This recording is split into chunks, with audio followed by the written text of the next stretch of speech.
When Paul asked me to speak, it brought me back to a message that our pastor did on Thanksgiving, and I'm just going to read the passage quickly here. It's Luke 17:11 through 19.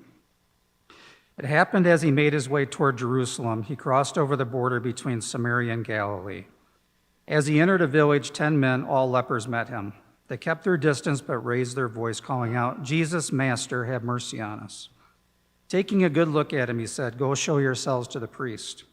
They went, and then still on their way, they became clean.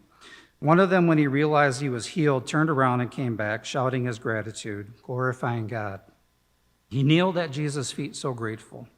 He couldn't thank him enough, and he was a Samaritan. Jesus said, "Were not 10 healed? Where are the 9? Can none be found to come back and give glory to God but this outsider?" Then he said to them, Get up, on your way, your faith has healed and saved you." He got the surprise healing. He got his sins forgiven. The other 9, they were healed, but their souls weren't healed, but by coming back. And it just reminded me when Paul asked me to do this, is that when I'm complaining, comparing, and coveting, I need to go back and see all that God has done for me and go back and thank him again. And that just came out. I'm a sinner saved by grace. I'm a husband. I'm a dad. And I actually gained 2 daughters in the last 2 years, which my wife was very happy about. She finally had girls. My story really is about my wife, Christy, and our relationship through the years. And the first God moment is when God brought her into my life. Pretty dark time from the time I was 17 to 21. I'm a preacher's kid, a lot of hurts in the church for me. And so what I did is I binged. I binge drank, and I didn't do well with relationships because we moved a lot. So I just went from an open honesty from one woman to the next within a few weeks. And just before my 21st birthday, God put this little fiery Italian Catholic in my life at work. And we went out January 6, 1987, and we've been together ever since. But God really put her in my life at a time where it could have gotten a lot worse. And we grew together. But we had trials along the way. We lost a baby in 1997 at 20 weeks. There's something to be said, and I'm definitely pro-life, when you hold a 20-week-old in your arms. And they have all their fingers and their toes. They have everything. And I'll tell you what, it's a shame what's going on in the world in that area. But my story really is about Christy. 2013, I got a call at work, and they said, "Your wife has had a seizure." And so they said, "You got to get to the hospital." The first God moment was that Christy worked 2 days a week, and she had the seizure at work, not at home. And her office, she worked for doctors, was 100 yards from the ER. She could have had that, if she would have been at home, I would not have found her until I got home that night from work. What happened was they found a tumor in her brain, April 30, 2013. She had melanoma taken off her arm in 2010. That had metastasized unnoticed. She went to the doctor every 3 months, even after 2010, but it just got missed through the bloodstream. And so she had a melanoma tumor in her brain. The next day, she had brain surgery. And it rocked our world. My boys were in 8th grade. And, some of the most difficult things I've had to do in my life was go home and tell my boys, "Your mom has a 15% chance to live." Being in 8th grade, they're looking forward to high school, and then they get that bomb dropped on them. I had a frank conversation with God, and probably a little bit like some of the Psalms with David. I didn't exactly use godly language when I was yelling at him in my office.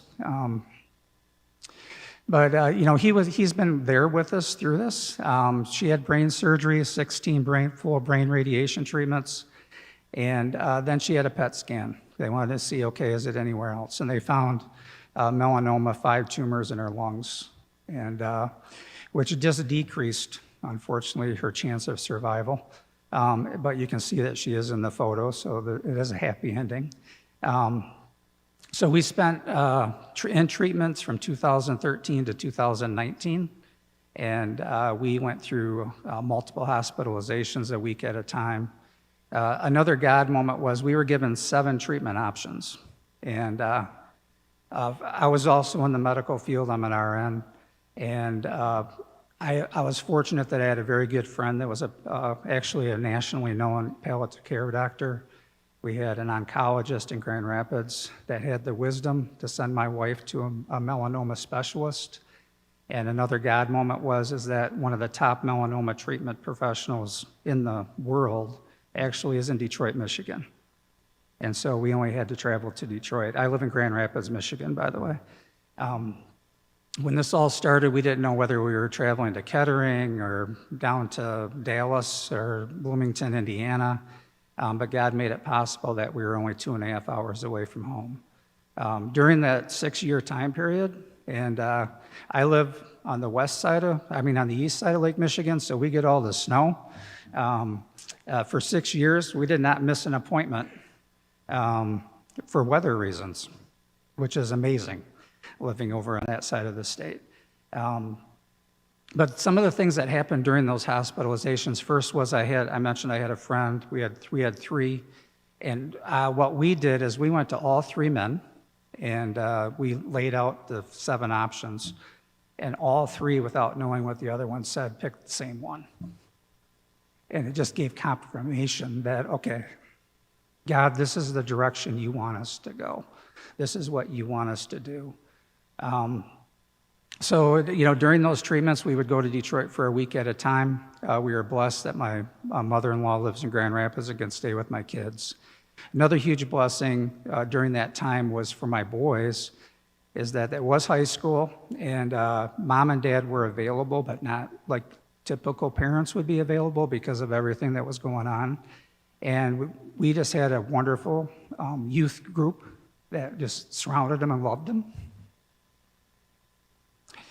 Volunteer leaders, not paid staff, and those volunteer leaders still today get in contact with my boys. They were at their weddings. So I'm just so thankful to God that He had us in a church during that time where we needed to be. Trying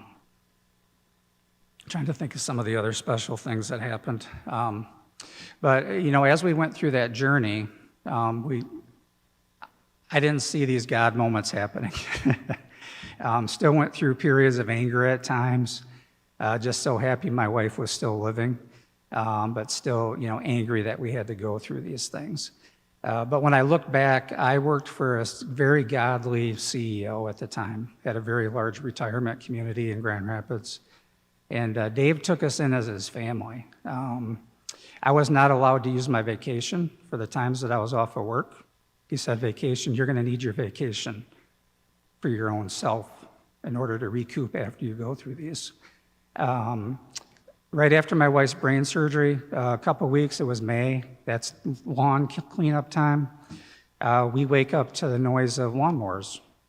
For a year, he supplied lawn service for us to take care of our lawn outside, so that's something I didn't have to worry about. A couple days after that, I get a knock on the door.